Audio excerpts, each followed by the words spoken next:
This story is true, or at least as true as memory allows in this volcanic town. This is Vestmannaeyjar. It's a small Icelandic archipelago where the town sits wedged between active volcanoes and the North Atlantic. Here, the ocean isn't scenery.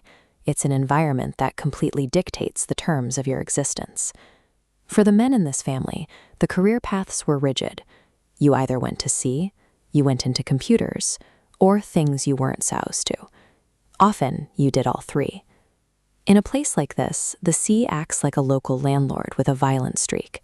It sets the rules, it takes its cut, and survival means learning how to read its lethal, unpredictable moods.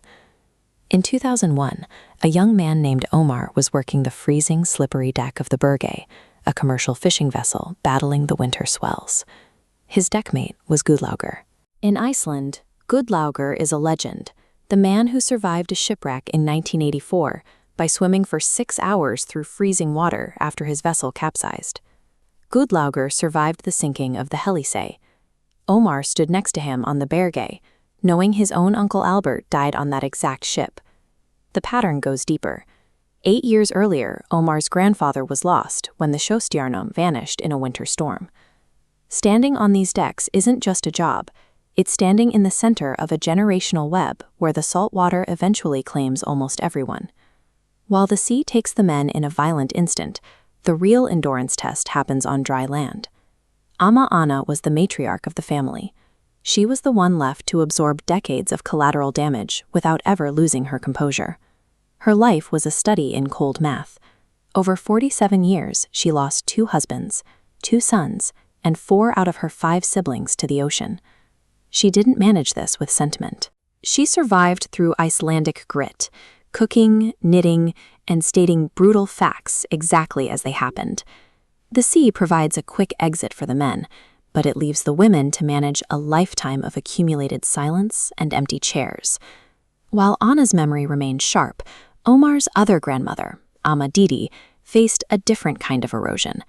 At 93, she has exactly 93 living descendants. But the family history was being erased from the inside.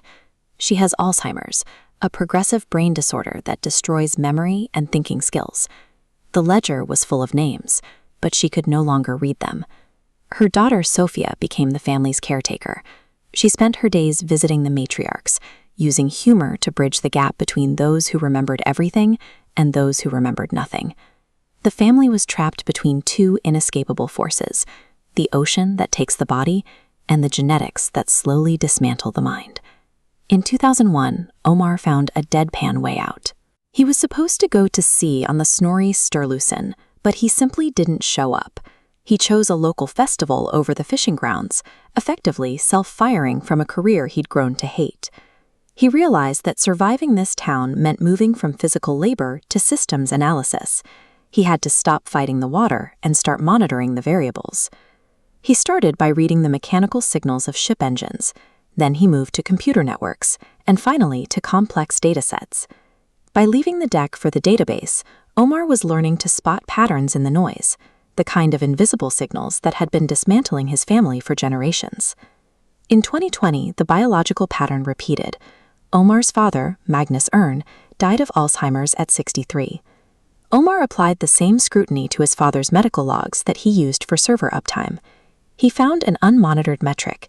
His father's cognitive decline had been accelerated by a severe B12 deficiency. Vitamin B12 deficiency is a condition where the body lacks the nutrient essential for nerve health, and left untreated, it can mimic or worsen dementia. When Omar reached 48, the same age his father began to fail, he ran his own diagnostics. The results mirrored the old records. His own B12 levels were crashing. Unlike his father, Omar could see the data in real time. He began regular injections, stabilizing his levels at a healthy 490 picomoles per liter. You cannot stop the tide, and you cannot bring back the ships that already sank. But by tracking the internal metrics his father never saw, Omar stopped the biological clock that was supposed to run out at 63.